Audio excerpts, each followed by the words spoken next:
सबसे ज्यादा मजबूत है तो वो है आजमगढ़।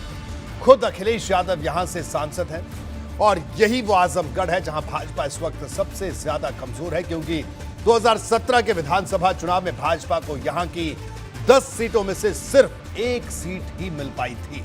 लेकिन अब भाजपा बड़ी तैयारी में है। अमित शाह यूपी के सियासी रण का शंखनाद आजमगढ़ से करने वाले हैं। सीएम योगी आदित्यनाथ आज आजमगढ़ पहुंचे, जहां उन्होंने कार्यक्रम की तैयारियों का जायजा लिया।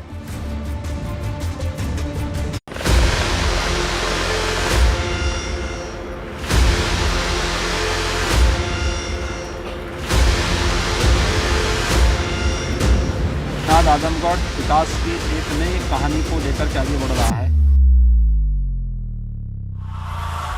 जिस आजमगढ़ को समाजवादी पार्टी अपना किला मानती है, उसी आजमगढ़ में भारतीय जनता पार्टी बड़ी सेंधमारी की तैयारी में जुट गई है और इसका सबसे ताजा उदाहरण है सीएम योगी का आजमगढ़ दौरा।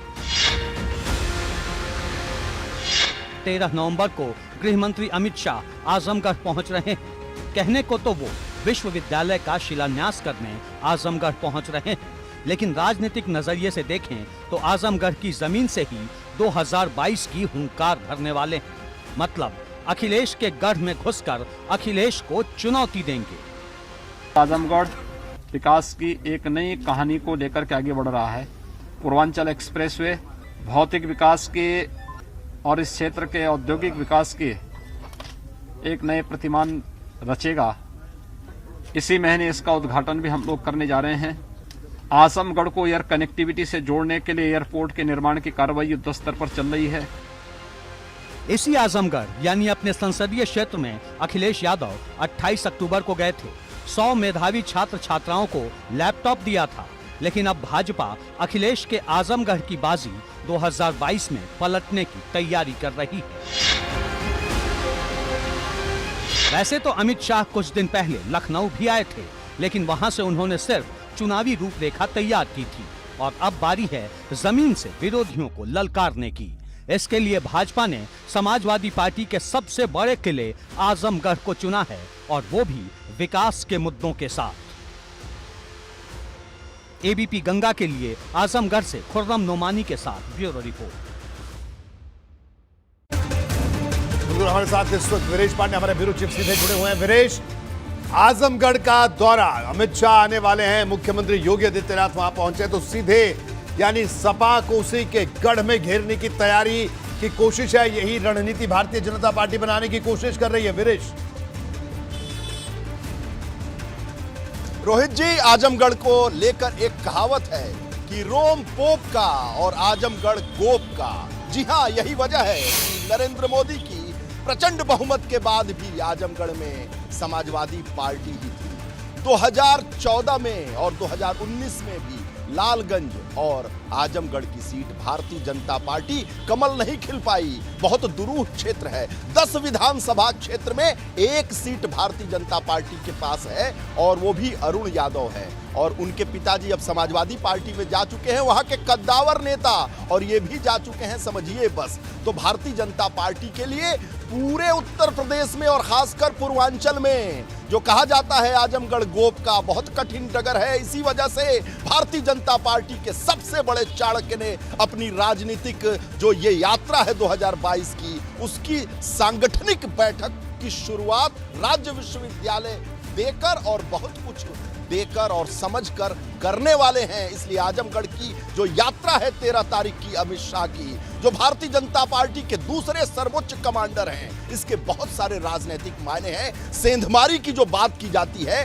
तो आजमगढ़ की सेंधमारी बहुत कठिन है, डगर पनघट की। इसलिए भारतीय जनता पार्टी ने अपने सबसे बड़े नेता को उस सेंधमारी के मद्देनजर लगाया है। राज्य विश्वविद्यालय का उद्घाटन एक बहाना मात्र हो सकता है, एक रणनीति का हो सकता है, लेकिन उस उद्घाटन के जरिए भारतीय जनता पार्टी संदेश देना चाहती है कि 2014 में नहीं जिताया, 2019 में नहीं जिताया, बावजूद इसके हम देने में विश्वास करते हैं, हम राजनीतिक भेदभाव में विश्वास नहीं करते। उस जगह को दे रहे हैं, उस जगह को विश्वविद्यालय दे रहे हैं, उस जगह को मेडिकल कॉलेज दे रहे हैं, जहां भारतीय जनता पार्टी का कमल खिलाने में आप लोग और वहां की जनता कभी विश्वास नहीं करती। बावजूद कांग्रेस के हम भेदभाव नहीं करते, हम बड़े दिल के हैं, उदार मना है, इसलिए इस बार तो दे दो, 2022 में दे दो, कमल खिला दो, इसलिए हम वहां तो मेडिकल कॉलेज दे रहे हैं, हम विकास की गंगा बहा रहे हैं, हम लिंक रोड बना रहे हैं, पूर्वांचल का बहुत कुछ कर रहे हैं। इसलिए भारतीय जनता पार्टी उस आजमगढ़ के किले को सेंधना चाहती है, बेधना चाहती है। इसलिए जो समाजवादी पार्टी है उस किले को बचाकर रखना चाहती है। उसके राष्ट्रीय अध्यक्ष वहां से सांसद हैं, इसलिए कठिन बहुत है डगर पनघट की, लेकिन बावजूद उस डगर को साधने बिल्कुल का विनेश, देखिए भारतीय जनता पार्टी की अगर बात करें जो तीरंदाज है वो करने आ रहे हैं। विनेश, अगर 2009 की बात करें तो एक बार यहां पर भारतीय जनता पार्टी ने सफलता हासिल की थी रमाकांत यादव के जरिए, लेकिन उसके बाद वो करिश्मा दोबारा दोहराना बड़ा मुश्किल हो गया बीजेपी के लिए।